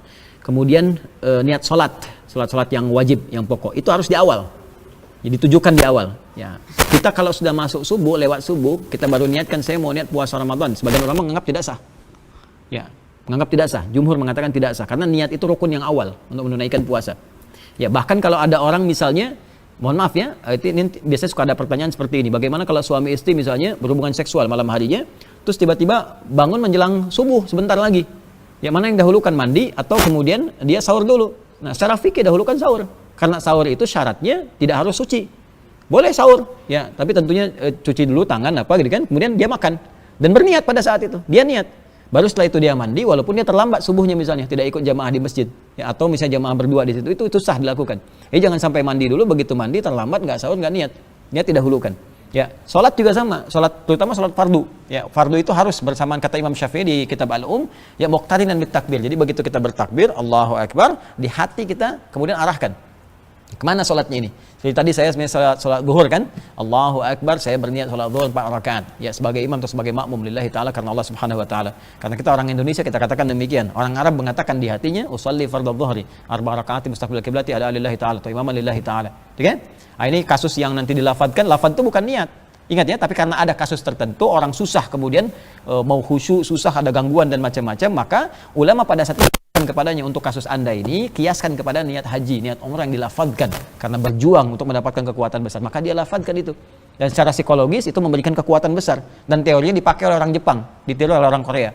Dulu ada acara banteng Takeshi kan, begitu mau menaklukkan Takeshi, oh, kamu bisa. Itu kan sesuatu yang dikeluarkan untuk motivasi. Ini asalnya ke situ. Sampai kemudian dilafadzkan, itu untuk penguat niat, bukan niatnya yang ada di hatinya. Ya, itu wajib. Jadi nggak bisa di tengah-tengah misalnya saya niat sholat zuhur, tidak. Harus dimulai dari awalnya. Ya, kalau yang sunnah itu umum sifatnya boleh. Bahkan di tengah bisa berubah. Itu sah. Yang sunnah. Ya, baik itu sholat misalnya atau mau infak. Ya boleh di akhir juga, di tengah-tengah misalnya kita teman punya utang, gitu kan? Sifatnya misalnya ada utang kepada kita sekian nih. Nah, ini lebih luas lagi, kalau dalam perkara harta lebih luas. Ada yang bisa diakhirkan, ada yang bisa di awal diikrarkan. Yang bisa diakhirkan seperti tadi. Ini utang, belum ada akad, belum ada apa-apa, dia utang, kemudian kita lihat dia punya potensi yang sifatnya berhak menerima zakat misalnya. Itu boleh disampaikan kepada dia. Ya, itu untuk kamu saja. Itu zakat dari saya, dan tidak usah malu untuk menyampaikan itu. Ya, itu zakat dari saya. Kecuali kalau orang yang misalnya, mohon maaf ya, khawatir tersinggung atau apa, padahal dia berhak menerima atau nggak mau, kita boleh dalam hati sampaikan kepada Allah. Ya Allah, itu niat saya untuk zakatnya untuk dia, gitu kan. Lalu disampaikan oleh anda dengan bahasa, udah itu nggak usah dipikirin, sudah anggap lunas, selesai gitu ya. Tapi kita niatkan di hati untuk zakat untuk dia.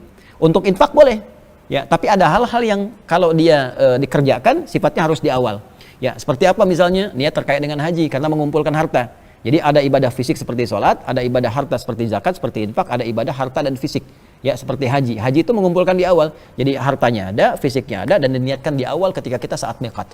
Ya, nawai Allahumma labaika Allahumma hajjan, ya labaika Allahumma umratan, di awal dikatakan. Tapi kalau seperti tadi muamalah harian misalnya kita ingin tetapkan uangnya begitu, itu nggak ada masalah. Di akhir kita simpulkan karena akhir itu pembuka yang awal sebetulnya. Ya, kecuali kalau begini, saya udah niat zakat di tengah-tengah dirubah. Saya infak aja gitu ya. Nah, itu nggak bisa. Itu nggak bisa. Kecuali kalau sama-sama sunnah. Ya, infak dengan sedekah, dan itu nggak ada bedanya. Nggak ada bedanya. Saya kira itu ya. Baik. Cukup ya, nggak terasa ini sudah 1 jam kayaknya. Ya. Saya kira itu yang kita bahas untuk kesempatan hari ini. Semoga Allah muliakan kita, menerima ibadah kita, dan merahmati kita semua sampai kita kembali kepada Allah Subhanahu wa taala. Allahumma taqabbal minna innaka antas sami'ul alim wa tub 'alaina innaka antat tawwabur rahim. Allahumma ij'alna min ahlil Qur'an waj'alil Qur'ana sahiban lana fid dunya wa syafi'an lana fil akhirati ya arhamar rahimin. Rabbana atina fid dunya hasanah wa fil akhirati hasanah wa qina adzaban nar. Bifadlika subhana rabbika rabbil 'izzati 'amma yasifun wa salamun 'alal mursalin wa akhiru da'wana subhanakallahumma bihamdika nashhadu an la ilaha illa anta nastaghfiruka wa natubu ilaik. Walhamdulillahi rabbil alamin. Assalamualaikum warahmatullahi wabarakatuh.